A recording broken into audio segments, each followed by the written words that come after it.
Ce papier n'a aucune importance. C'est ce qu'elle a dit en refermant le classeur, d'un geste rapide, presque nerveux. Ma sœur se tenait debout devant moi, déjà tournée vers la porte, prête à partir. Elle a ajouté, comme pour clore définitivement le sujet, « Ce sont des formalités. Tu n'as pas besoin de t'en mêler. » Je suis restée silencieuse. Pas par obéissance. Par instinct. Quelque chose, dans sa manière de parler, venait de heurter une zone sensible. Ce ton trop assuré, cette précipitation à refermer le dossier, comme si le temps jouait contre elle. J'ai senti, avant même de comprendre, que ce document n'était pas destiné à mes yeux. Nous étions dans la maison familiale, celle où j'avais grandi, aimé, attendu. Une maison pleine de souvenirs, de photos, de meubles que personne n'avait jamais osé jeter. Une maison qui respirait la continuité. Et pourtant, ce jour-là, tout s'est fissuré. Je n'ai pas insisté. J'ai hoché la tête. J'ai fait ce que j'avais toujours fait, accepter sans bruit. Ma sœur est partie, visiblement soulagée. La porte s'est refermée. Le silence est revenu. Mais ce n'était plus le silence familier. C'était un silence tendu, chargé d'un non à dit trop lourd. Je suis restée là quelques minutes, immobile. Puis je me suis approchée de la table. Le classeur était encore posé dessus. Bleu foncé. Anodin. Un de ces objets que l'on croit connaître parce qu'ils ont toujours été là. Je l'ai regardé longuement. Et pour la première fois de ma vie, je n'ai pas respecté la consigne implicite. Je l'ai ouvert. À l'intérieur, il y avait des documents soigneusement rangés. Des copies, des signatures, des dates. Rien de spectaculaire à première vue. Mais dès les premières lignes, j'ai senti mon cœur se serrer. Les mots étaient précis, juridiques, indiscutables. Il parlait de décisions prises, de droits modifiés, de choix actés. Sans moi. Je me suis assise, lentement. Mon souffle s'est raccourci. Je relisais les mêmes phrases, incapable d'en absorber le sens. Ce document racontait une autre version de ma vie. Une version dans laquelle je n'étais pas actrice, mais objet. Une version où l'on avait décidé, planifié, organisé, en supposant que je ne lirais jamais. Je comprenais maintenant pourquoi on m'avait toujours dit que ces papiers n'étaient rien. Pourquoi on m'avait tenu à distance de certaines démarches. Pourquoi on me répétait que je me faisais trop de soucis. Ce document n'était pas un détail. C'était la clé de tout. Je sentais la colère monter, mais ce n'était pas une colère explosive. C'était une colère glacée, lourde, mêlée d'un vertige profond. Comment avais-je pu vivre si longtemps, sans savoir? Comment avais-je pu faire confiance à ce point? Je continuais à lire. Chaque page enfonçait un peu plus le clou. Des décisions prises des années plus tôt. Des signatures apposées à des moments où je n'étais pas en état de discuter. Des mentions vagues, volontairement floues, mais juridiquement solides. Tout avait été fait proprement. Légalement. Sans violence apparente. Ils avaient compté sur une chose. Mon habitude de ne pas lire. De faire confiance. De signer quand on me disait c'est pour ton bien. Ils avaient parié sur mon silence. Sur ma fatigue. Sur mon âge. Je me suis levée pour aller jusqu'à la fenêtre. Dehors, la lumière de fin d'après-midi baignait le jardin. Tout semblait paisible. Cette paix m'a presque fait mal. Comment le monde pouvait-il continuer ainsi alors que, pour moi, tout venait de basculer? Je repensais aux phrases entendues au fil des années. On s'en occupe. Ce n'est pas à toi de gérer ça. Tu verras plus tard. Le plus cruel, ce n'était pas le contenu du document. C'était la certitude qu'il n'était pas le fruit d'une erreur. C'était une stratégie. Une suite de choix conscients, pris par ceux en qui j'avais le plus confiance. Ils avaient décidé que je n'avais pas besoin de savoir. Que je n'étais pas capable de comprendre. Que je ne lirais jamais. Je me suis rassise, le classeur toujours ouvert devant moi. Mes mains tremblaient légèrement. Mais mon esprit, lui, était d'une clarté étrange. Ce simple document venait de détruire toute ma vie, telle que je la comprenais. Mais il venait aussi de m'ouvrir les yeux. Je n'ai appelé personne. Je n'ai crié. Je n'ai pas pleuré. Pas encore. J'ai refermé le classeur avec soin. Je l'ai rangé à part. Comme on met de côté une vérité que l'on n'est pas encore prêt à affronter entièrement, mais que l'on ne peut plus ignorer. Ce jour-là, Dans cette maison trop calme, j'ai compris une chose essentielle. Ce qu'ils avaient fait n'était pas seulement une trahison affective, c'était une dépossession organisée. Et désormais, parce que j'avais lu, parce que je savais, rien ne pourrait jamais redevenir comme avant. Ils pensaient que je ne lirais jamais ce document. Ils se trompaient. Avant ce classeur bleu, avant cette phrase, ce papier n'a aucune importance. Il y avait une vie que je croyais stable, presque prévisible. Une vie construite sur la confiance tranquille, celle qui ne se pose pas de questions parce qu'elle n'a jamais été trahie ouvertement. J'avançais dans ce cadre familier, avec la conviction naïve que, lorsqu'on fait partie d'une famille soudée, l'essentiel ne peut pas être dissimulé longtemps. J'ai grandi dans cette maison en pensant qu'elle me protégeait. Les murs épais, les meubles lourds, les habitudes bien ancrées donnaient l'illusion d'une continuité indestructible. On ne parlait pas beaucoup, mais on se comprenait, disait Aon. Les décisions se prenaient à voix basse, souvent entre adultes, et je respectais cette frontière sans jamais la questionner. Certes, j'avais appris très tôt que poser trop de questions pouvait déranger une harmonie fragile. Ma jeunesse s'est déroulée sans heurts apparents, des études raisonnables, un travail stable, des choix faits dans le sillage de ce que l'on attendait de moi. Je n'ai jamais été rebelle. Sadique heure. J'étais celle qui s'adapte, qui arrange, qui accepte. On me félicitait pour mon sens des responsabilités, pour ma maturité. Je prenais ces compliments pour des marques de reconnaissance, sans voir qu'ils validaient aussi une certaine docilité. Au fil des années, je me suis laissée guider par cette logique. Quand un proche disait « on s'en occupe », je me reposais. Quand on affirmait « c'est trop compliqué à t'expliquer », je souriais. J'avais intégré l'idée que la confiance consistait à déléguer sans vérifier. Lire en détail était perçu comme un manque de loyauté, presque une offense. Je voulais être digne de cette confiance que l'on disait m'accorder. J'ai fondé ma propre famille avec cette même conception. J'ai transmis sans m'en rendre compte cette culture du non à dit poli, de la décision collective implicite. Je croyais sincèrement que certaines vérités, trop lourdes, pouvaient être laissées de côté pour préserver la paix. C'était ce que j'avais appris, ce que je reproduisais. Quand mes parents ont vieilli, j'ai été présente, disponible. J'ai signé des papiers, aidé à trier, accompagné au rendez-vous. On me disait quoi faire, je le faisais. Je ne demandais pas à voir l'ensemble. Je ne voulais pas paraître méfiante. Je pensais que l'amour familial suffisait à garantir l'équité. Cette croyance m'a tenue droite longtemps. Elle m'a aussi aveuglée. Ma sœur, plus assurée, prenait souvent la parole. Elle gérait, elle expliquait. Elle décidait parfois avant même que je n'ai formulé une question. Je l'acceptais comme une compétence naturelle. Elle est plus organisée, me disait H. Elle sait mieux que moi. Je n'ai jamais vu là un rapport de force. Seulement une répartition des rôles qui me semblait logique. Il y avait pourtant des moments de flottement. Des phrases inachevées, des échanges interrompus quand j'entrais dans une pièce, des dossiers déplacés, des décisions annoncées après coup. Je mettais ces détails sur le compte de la fatigue, de l'urgence, de la complexité administrative. Je me disais que ce n'était pas important, que l'essentiel était ailleurs. Cette vie d'avant était confortable dans son apparente simplicité. Je n'avais pas à porter le poids des choix difficiles. On me protégeait, croyait à jeu. En réalité, on m'écartait.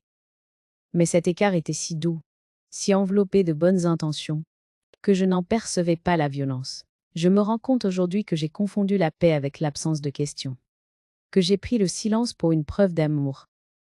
Je n'ai jamais exigé d'explications complètes, parce que je ne voulais pas déranger un équilibre qui me semblait fragile.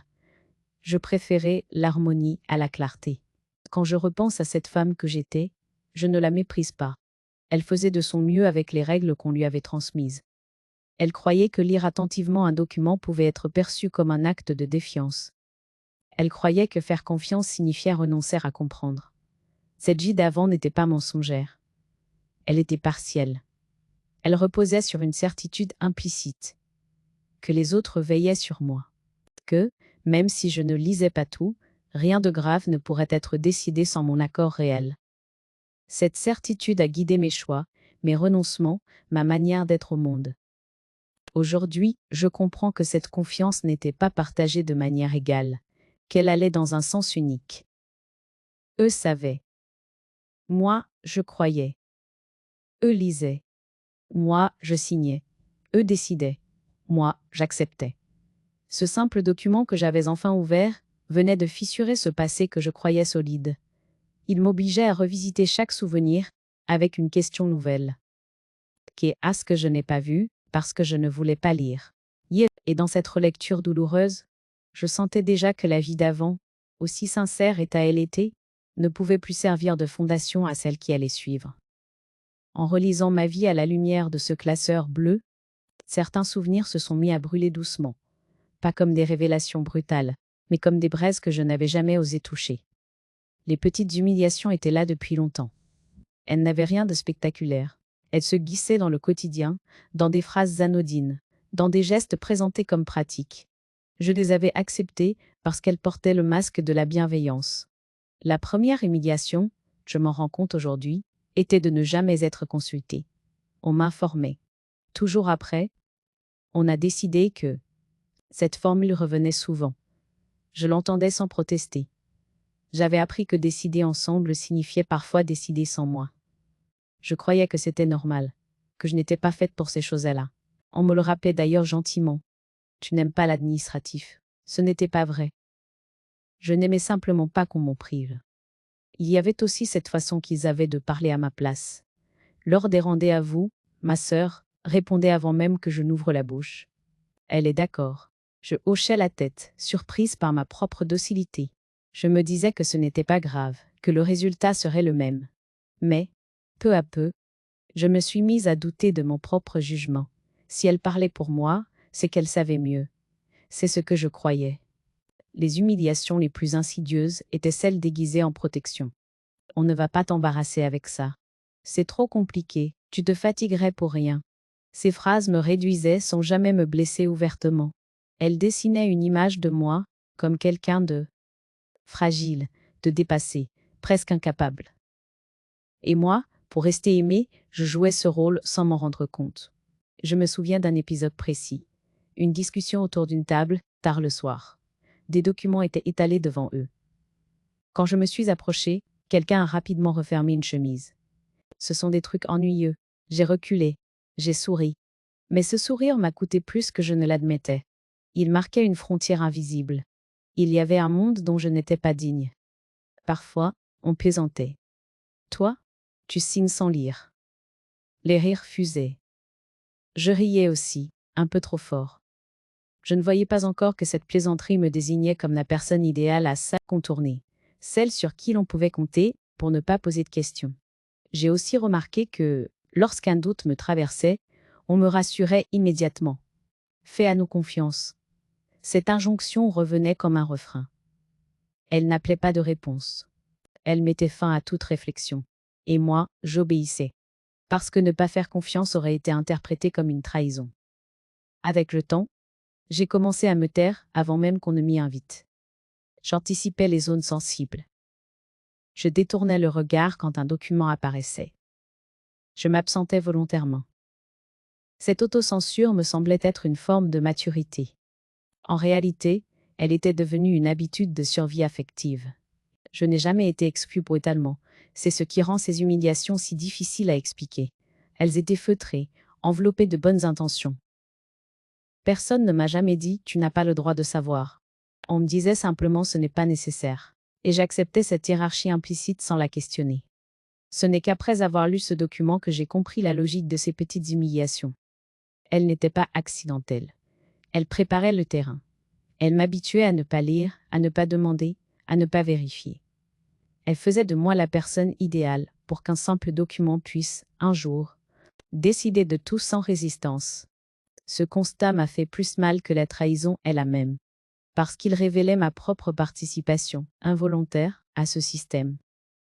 J'avais accepté trop longtemps de ne pas voir, non par faiblesse, mais par loyauté. Une loyauté mal placée, qui m'avait coûté cher.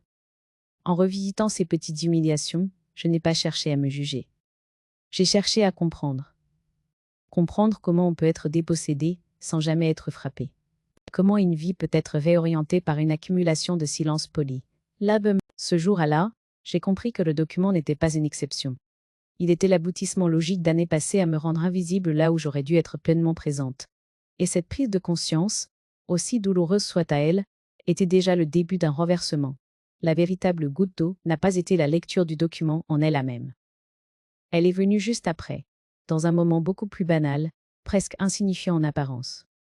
Un moment qui aurait pu passer inaperçu si je n'avais pas déjà commencé à ouvrir les yeux. Le lendemain de ma découverte, ma sœur est revenue à la maison. Elle avait oublié quelque chose, disait à elle. Son attitude était détendue, presque légère. Elle parlait de choses ordinaires, du temps qu'il faisait, d'un rendez-vous à venir. Comme si rien ne s'était produit. Comme si ce classeur bleu n'avait jamais existé. Je l'ai observée sans rien dire. Pour la première fois, je la regardais vraiment. Pas comme ma sœur compétente, rassurante, celle qui s'occupait de tout. Je la regardais comme quelqu'un qui savait, et qui avait choisi de ne pas me dire. Elle s'est dirigée naturellement vers le buffet, a ouvert un tiroir, puis un autre. Nope, elle cherchait un papier, sans me demander, sans hésiter. Comme si cet espace m'était devenu étranger depuis longtemps. Tu n'as pas vu passer un courrier ? M'a hâté à elle demander, sans lever les yeux. Cette question, anodine en apparence, m'a traversé comme une lame. Un courrier, encore un. Combien il y en avait à Ilu, que je n'avais jamais vu? Combien de décisions avaient été préparées, validées, classées, pendant que je vivais à côté, persuadée d'être informée de l'essentiel? Je lui ai répondu que non. Puis, d'une voix que je ne reconnaissais pas tout à fait, j'ai ajouté « Celui du classeur. Tu comptais m'en parler quand ?» Elle s'est figée. Juste une seconde. Mais cette seconde a suffi. Son visage s'est refermé, comme si un mécanisme interne venait de se déclencher. Elle a soupiré, agacée. Je t'avais dit que ce n'était rien. Ce rien m'a fait plus mal que tout le reste. Ce document avait bouleversé ma compréhension de ma propre vie. Il avait redessiné mes droits, mes choix, mes marges de manœuvre. Et elle osait encore le réduire à une formalité, sans importance. Je lui ai dit que je l'avais lu, en entier. Elle a levé les yeux au ciel, comme on le fait devant quelqu'un d'entêté. Franchement. Tu cherches des problèmes ? Cette phrase a été le point de rupture. Pas une explosion. Une cassure nette, intérieure. J'ai compris, à cet instant précis, que l'injustice n'était pas seulement passée. Elle continuait. Elle se rejouait dans ce refus obstiné de reconnaître ce qui avait été fait. Je lui ai parlé calmement. Des signatures, des dates, des conséquences. De ce que ce document impliquait concrètement pour moi. Elle m'a écouté à moitié, interrompant parfois. C'était pour simplifier. Tu n'aurais pas compris à l'époque. On ne voulait pas t'inquiéter. Chaque justification sonnait comme une confirmation. Ce n'était pas une erreur. Ce n'était pas un oubli. C'était une décision. Collective, répétée, assumée. Ils avaient choisi pour moi. Et ils continuaient à estimer que ce choix leur appartenait. La véritable injustice s'est révélée. Alors, on ne m'avait pas seulement volé le droit de décider. On m'enlevait encore le droit de réagir. Toute contestation était interprétée comme une exagération, une sensibilité excessive, presque une faute. Je me suis entendu dire, très clairement, ce document a changé toute ma vie. Elle a haussé les épaules. Tu dramatises. À cet instant, j'ai cessé d'attendre quoi que ce soit d'elle. Pas des excuses. Pas de compréhension. Rien. J'ai compris que reconnaître l'injustice aurait été trop coûteux pour elle. Cela aurait signifié admettre un abus de pouvoir discret, exercé pendant des années, sous couvert de protection. Quand elle est partie, cette fois assis, je n'ai pas ressenti de vertige. J'ai ressenti une certitude froide. Ce qui m'avait été fait ne serait jamais réparé par une discussion familiale. Il fallait autre chose. Une prise de position claire. Une ligne que je ne franchirais plus en silence. Je me suis assise à la table, le classeur devant moi. J'ai relu certains passages, non plus avec émotion, mais avec attention. J'ai noté des références, des dates, des mentions légales. Pour la première fois, je ne lisais pas comme une victime abasourdie, mais comme une femme qui reprend possession de son histoire. Cette goutte d'eau n'a pas provoqué une crise spectaculaire. Elle a provoqué une décision irrévocable. Je ne laisserai plus personne parler à ma place, décider pour moi, ou réduire ma compréhension à un rien commode. Ce simple document avait détruit la vie que je croyais mienne. Mais il venait aussi de mettre fin à une illusion bien plus dangereuse, celle que l'injustice cesse d'exister dès lors qu'elle est enveloppée de bonnes intentions. Après le départ de ma sœur, la maison est redevenue silencieuse. Mais ce silence n'avait plus rien de familier. Il n'était plus fait de retenue ou de respect mutuel. Il était lourd, presque accusateur. Comme si chaque mur conservait la trace de ce qui venait d'être dit, et surtout de ce qui avait été nié. Je suis restée longtemps assise à la table, le classeur fermé devant moi. Je ne l'ouvrais plus. Je n'en avais plus besoin. Le choc de la découverte était passé. Ce qui restait, désormais, était plus difficile à affronter, la compréhension pleine et entière de ce que cela signifiait. Ce document n'avait pas seulement modifié une situation juridique, il avait révélé une logique, une façon de faire, une manière collective de me considérer comme quelqu'un dont on pouvait disposer sans demander. Et cette prise de conscience me renvoyait inévitablement à moi-même. Je me suis demandé quand j'avais commencé à accepter cela. La réponse ne venait pas sous forme d'un souvenir précis, mais d'une suite d'attitudes. Ma tendance à éviter les conflits, mon besoin de préserver l'harmonie à tout prix, cette habitude profondément ancrée de penser que poser des questions risquait de blesser, de déranger, de compliquer. J'avais construit ma vie sur cette prudence affective, persuadée qu'elle me protégeait. En réalité, elle m'avait rendu prévisible, et donc contournable. Cette pensée m'a fait mal. Pas parce qu'elle était injuste, mais parce qu'elle était juste. J'avais confondu la bonté avec l'effacement, la loyauté avec le renoncement. J'avais cru que faire confiance signifiait ne pas regarder de trop près. Et cette croyance m'avait conduite à signer, à accepter, à me taire, sans mesurer les conséquences. Je n'ai pas cherché à me condamner. La culpabilité aurait été trop facile. Elle m'aurait ramené dans un rôle familier, celui de la faute intériorisée. Je voulais comprendre, pas me punir. Comprendre comment une femme adulte, responsable, avait pu être dépossédée sans violence apparente. Les nuits suivantes ont été agitées. Pas de cauchemars, mais des réveils fréquents. Je repassais mentalement des scènes anciennes, des signatures rapides, des dossiers refermés devant moi, des phrases rassurantes prononcées avec autorité. Fais à nous confiance.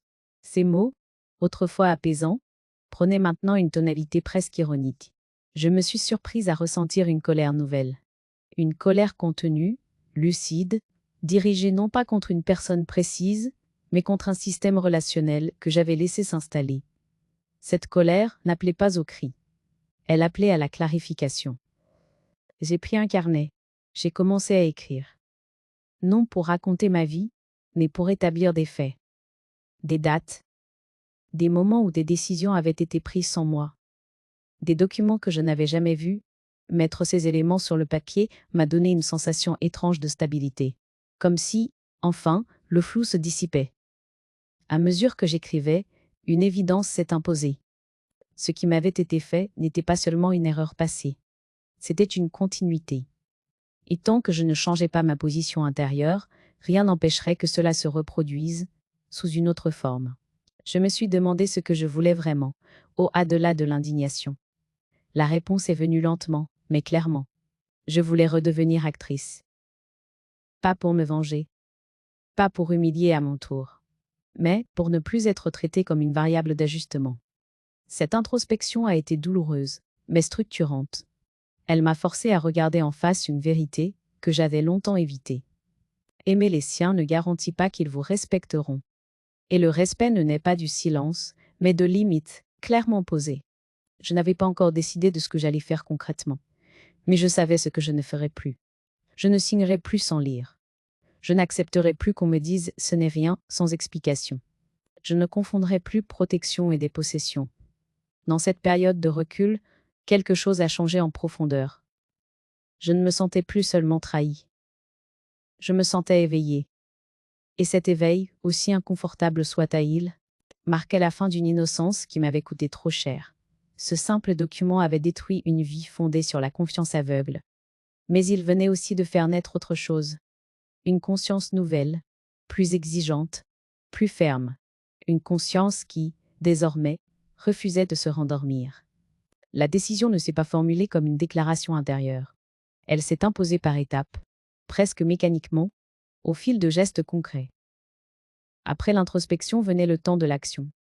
Non pas une action visible, revendicative, mais une série de démarches discrètes, réfléchies, irréversibles. Je ne voulais pas réparer par la colère. Je voulais me rétablir par la précision. J'ai commencé par prendre rendez-vous avec un notaire. Pas celui de la famille. Pas celui que l'on consultait depuis toujours. Un autre, recommandé par une connaissance lointaine, sans lien affectif. Cette distance me rassurait.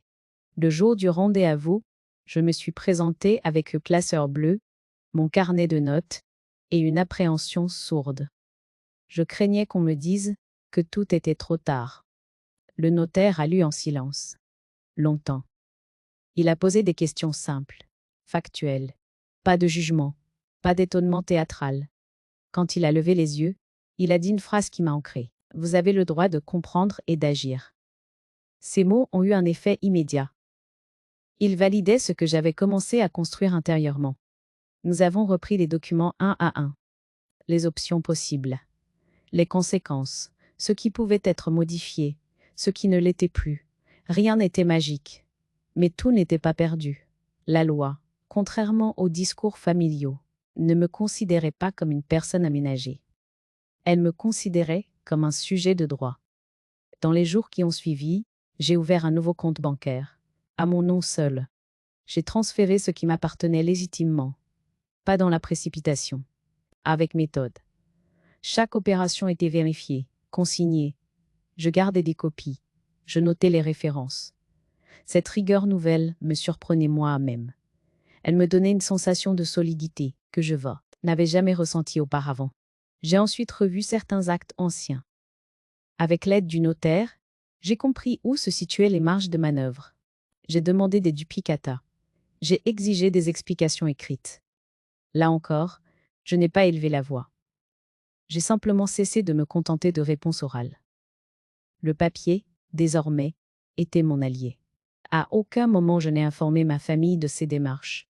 Non par dissimulation malveillante, mais par nécessité. J'avais compris que toute transparence prématurée aurait déclenché des tentatives de dissuasion. Des rappels à l'ordre affectif. Des tu exagères. Je n'avais plus l'énergie pour cela. Je construisais quelque chose qui devait tenir. Pas convaincre. J'ai aussi rédigé un testament. Ce geste, que j'aurais autrefois vécu comme anxiogène, m'a apporté une paix inattendue. Mettre par écrit mes volontés, choisir, décider, nommer, c'était reprendre une autorité qui m'avait été confisquée, sans bruit. Je n'excluais personne par vengeance. Je clarifiais, je rendais visible ce qui devait l'être. Tout au long de cette préparation, j'ai porté un masque de normalité. Je répondais aux messages. Je participais aux échanges banals. Je souriais quand il le fallait. Cette docilité apparente n'était plus une faiblesse. Elle était devenue une stratégie consciente. Je n'avais plus besoin d'expliquer ce que je faisais pour qu'il soit valable. Il y a eu des moments de doute, des soirs où je me demandais si je n'allais pas trop loin, si je n'étais pas en train de rompre définitivement des liens. Puis je relisais mes notes, les faits, les signatures, et le doute se dissipait. Je ne faisais que rééquilibrer ce qui avait été faussé. Cette préparation m'a transformé plus profondément que je ne l'aurais imaginé. Chaque démarche administrative était aussi une affirmation intérieure. Je suis capable. Je comprends. Je décide. Je n'attendais plus d'autorisation implicite. Je me donnais la mienne. Quand tout a été prêt, les comptes sécurisés, les documents clarifiés, les volontés consignées, je n'ai ressenti ni triomphe ni excitation. J'ai ressenti un calme dense. Le calme de quelqu'un qui sait que, quoi qu'il arrive ensuite, l'essentiel est désormais hors de portée de ceux qui pensaient décider pour elle. Ma revanche n'avait rien de spectaculaire. Elle ne faisait pas de bruit. Elle ne cherchait pas à punir. Elle consistait simplement à me replacer là où j'aurais toujours dû être, au centre de mes propres décisions. Et cette position nouvelle, acquise sans cri ni menace, était la plus puissante que j'ai jamais occupée. La confrontation n'a pas éclaté dans un cri ni dans une scène spectaculaire. Elle s'est produite, comme tout ce qui avait précédé, par un glissement imperceptible, puis une bascule nette.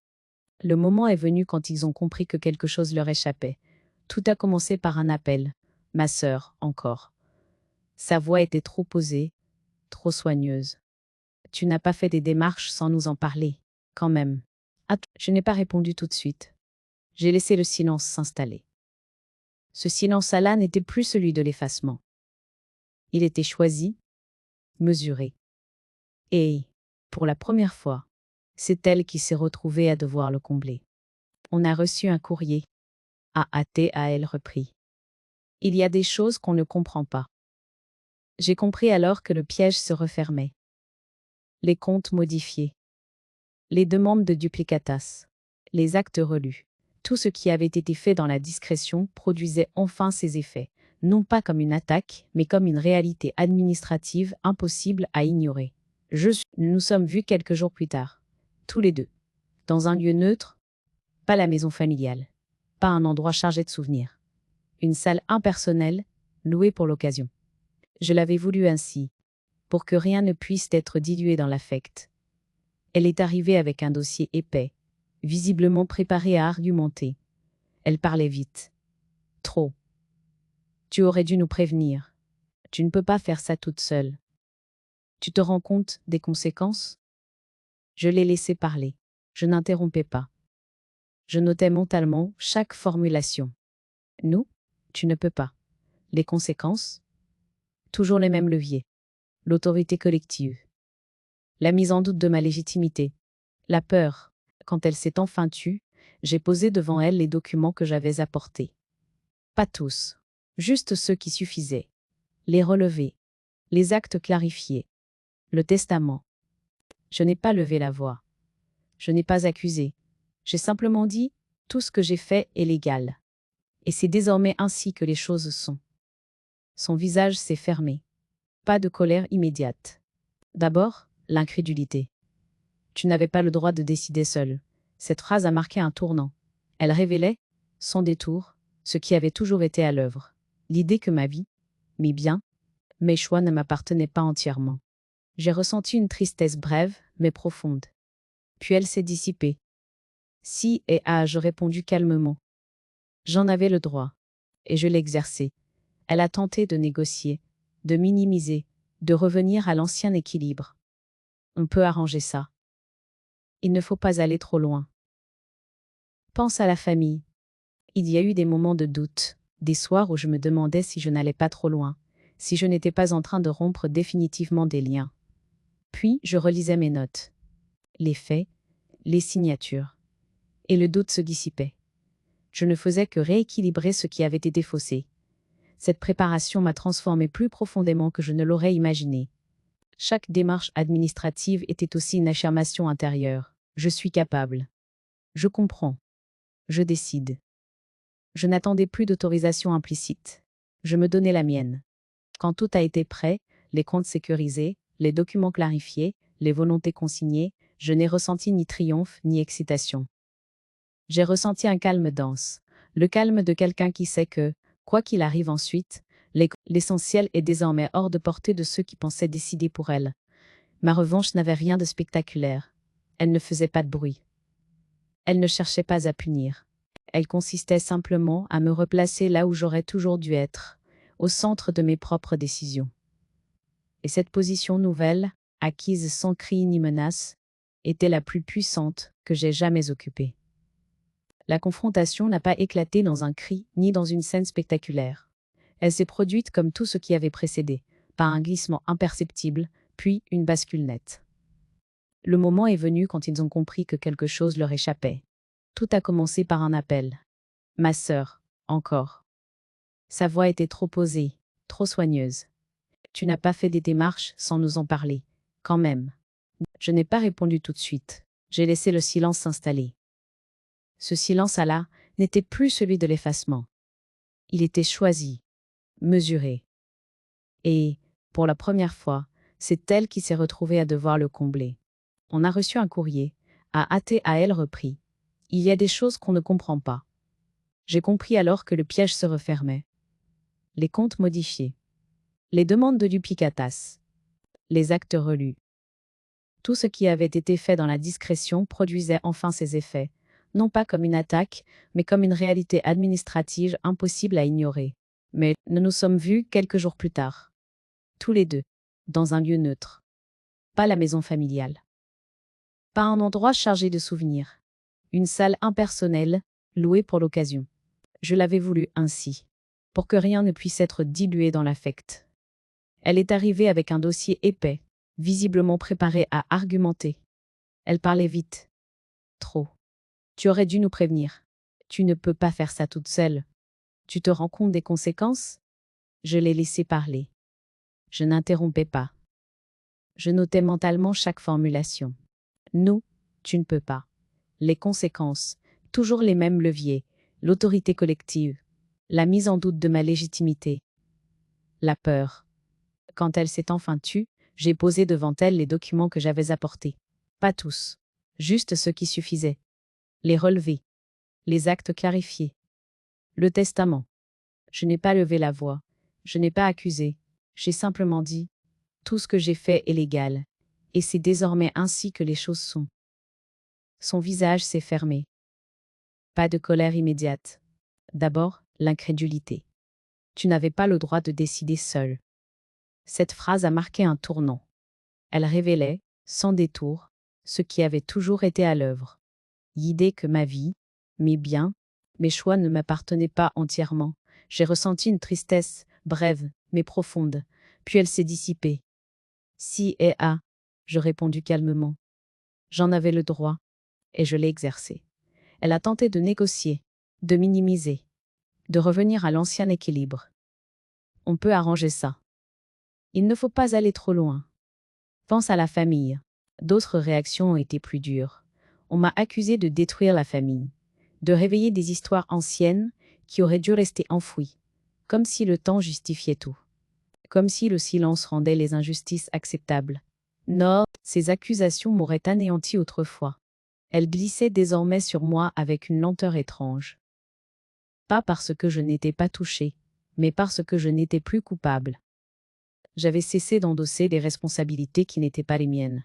L'éclatement s'est aussi manifesté par des absences concrètes. Des réunions familiales organisées sans moi. Des fêtes où je n'étais plus conviée, puis maladroitement expliquées après coup. On ne voulait pas te mettre mal à l'aise. Cette phrase m'a fait sourire tristement, comme si mon malaise avait commencé le jour où j'avais parlé, et non les années où je m'étais tue. Il y a eu des moments de solitude, réels. Pas la solitude douce des temps calmes, mais celle qui serre la poitrine, surtout le soir. J'ai pleuré certaines absences. Non parce qu'elles me surprenaient, mais parce qu'elles confirmaient ce que j'avais toujours pressenti. Certains liens tiennent tant que l'un accepte de se taire. Et pourtant, au cœur de cette désagrégation, quelque chose de nouveau est apparu. Une clarté relationnelle. Les liens qui subsistaient étaient plus sobres, moins bruyants, mais sincères. Quelques personnes sont restées, sans chercher à comprendre entièrement, mais sans nier non plus. Leur présence, discrète, avait plus de valeur que toutes les grandes déclarations passées. Je n'ai pas cherché à reconstruire une unité artificielle. Je n'en avais plus le désir ni l'énergie. J'acceptais que la famille que j'avais connue n'existe plus sous cette forme. Elle reposait sur trop de non-dits pour survivre à la vérité. Cet éclatement n'était pas une punition. C'était une conséquence. La conséquence logique d'un système qui ne pouvait fonctionner qu'à condition que je ne lise pas, que je ne comprenne pas, que je ne décide pas. Mais aujourd'hui, je regarde ce chaos avec une distance nouvelle. Je n'y suis plus enfermée. J'en suis sortie. Et même si ce passage m'a coûté des liens, il m'a offert quelque chose de plus rare. Une place juste. Non négociable. La famille s'est fissurée. Moi, je me suis consolidée. Après l'éclatement, il ne restait plus grand-chose de la vie d'avant. Pas au sens matériel, mais dans la manière d'habiter le temps. Les journées ne se structuraient plus autour des attentes familiales, des équilibres à préserver, des silences à respecter. Ce vide, au départ, m'a déstabilisé. Puis il est devenu un terrain à réinventer. J'ai commencé par réorganiser mon espace. Pas pour le rendre plus beau, mais plus lisible. J'ai rangé, trié, jeté, sans nostalgie excessive. Certains objets que je conservais depuis des années n'avaient plus de sens. Ils étaient les vestiges d'une vie vécue dans l'adaptation constante. En les laissant partir, j'ai senti une légèreté nouvelle s'installer. Je me suis aussi autorisée à ralentir. Vraiment. J'ai cessé de remplir mes journées pour ne pas penser. Je me suis accordé des matinées sans obligation, des après à midi silencieux. Ce rythme, que j'aurais autrefois jugé improductif, m'a permis d'écouter ce qui restait en suspens en moi. Les premières semaines ont été marquées par une forme de fatigue profonde, pas celle du corps, mais celle qui suit les grands réajustements intérieurs. Non, je dormais plus longtemps. Je rêvais différemment. Les visages du passé apparaissaient encore, mais sans la charge émotionnelle qui les accompagnait autrefois. Ils devenaient des souvenirs, non plus des présences envahissantes. J'ai repris certaines habitudes que j'avais abandonnées. Lire lentement, sans but précis. Marcher sans itinéraire. M'asseoir dans un café, sans surveiller l'heure. Ces gestes simples m'ont reconnecté à une version de moi que j'avais mise de côté, persuadée qu'elle n'était pas prioritaire. De nouvelles relations ont commencé à se dessiner, pas nombreuses, mais justes. Des échanges sans arrière-plan, sans dette affective. Je n'avais plus besoin de me présenter à travers ce que j'avais traversé. Mon histoire existait, mais elle ne définissait plus chaque interaction. Cette liberté était nouvelle et précieuse. Il m'arrivait encore de ressentir des élans de tristesse. Certaines fêtes avaient perdu leur évidence. Des dates restaient sensibles. Je ne cherchais plus à les éviter. Je les traversais avec douceur, consciente que la mélancolie n'annule pas la paix. Elle en fait parfois partie. J'ai réfléchi au pardon. Longtemps. Pas comme une injonction morale, ni comme une preuve de grandeur d'âme, mais comme une question personnelle. Qu'est-ce qui me permettrait de continuer sans porter un poids inutile? Je n'avais pas besoin de pardonner pour justifier, ni pour réconcilier. Je pouvais choisir, plus tard peut-être, de ne plus nourrir la colère. Pour l'instant, la clarté me suffisait. Ce nouveau départ ne s'est pas fait dans l'euphorie. Il s'est construit dans la continuité, la cohérence, la sobriété. Je n'ai pas changé de vie du jour au lendemain. J'ai changé de posture. Et cette transformation intérieure a modifié naturellement mes choix, mes relations, mes priorités. Je me sentais désormais responsable de moi-même dans le sens le plus apaisant du terme. Responsable de ce que j'acceptais, de ce que je refusais, de ce que je laissais entrer dans mon espace. Cette responsabilité ne pesait pas, elle manquerait. Un jour, en regardant les documents désormais rangés, classés, compris, j'ai ressenti une gratitude inattendue. Pas pour ce qui s'était passé, mais pour ce que cela m'avait permis de devenir. Sans cette lecture tardive, j'aurais peut-être continué à vivre dans une confiance aveugle, confortable mais limitante. Aujourd'hui, ma vie n'est ni parfaite ni réparée. Elle est ajustée. Je n'attends plus qu'on me protège en décidant pour moi. Je me protège en comprenant. Et cette compréhension, patiemment construite, est devenue le socle de ce nouveau départ. Je ne cours plus après une harmonie factice, je marche vers une paix réelle. Aujourd'hui, quand je repense à ce simple document, je ne le vois plus comme l'objet qui a détruit ma vie. Je le vois comme celui qui l'a révélé. Sur le moment, la douleur avait tout envahi, au point de masquer toute autre perspective. Mais avec le recul, je comprends que ce papier n'a pas créé l'injustice. Il l'a rendue visible. Pendant longtemps, j'ai cru que le plus grave était ce qu'ils avaient fait, sans me le dire. En réalité, le plus profond résidait ailleurs, dans cette certitude partagée que je ne lirai jamais, que je ne comprendrai jamais, que je resterai à ma place. Une place définie non par mes capacités, mais par leur confort. Cette idée m'a longtemps poursuivi. Elle m'a obligée à interroger mon rapport au silence. Car je n'ai pas seulement été trompée, j'ai aussi été façonnée à me taire. À confondre la discrétion avec la sagesse, la confiance avec l'abandon de soi. On ne m'a pas retiré la parole brutalement, on m'a appris à ne pas l'utiliser. Mais je ne cherche plus à désigner des coupables uniques. Ce serait trop simple, et surtout trop stérile. Ce qui m'intéresse désormais, c'est le mécanisme. Cette façon si répandue de protéger en excluant, d'aimer en décidant à la place de l'autre, de croire que le silence est une preuve de loyauté. Ce mécanisme-là traverse bien des familles, bien des générations. Et il laisse des traces profondes. Je ne regrette pas d'avoir ouvert ce classeur, même si, pendant un temps, j'aurais préféré ne jamais l'avoir vu. L'ignorance aurait été plus douce, sans doute, mais elle aurait continué à orienter mes choix, sans que je le sache. La vérité, elle, a été rude, mais elle m'a rendu quelque chose d'essentiel, ma cohérence. Je ne vis plus dans l'attente d'une réparation extérieure. Je sais maintenant que certaines blessures ne sont pas faites pour être reconnues par ceux qui les ont causées. Elles sont faites pour être intégrées, transformées, dépassées autrement. J'ai cessé d'attendre des excuses qui auraient surtout servi à soulager des consciences.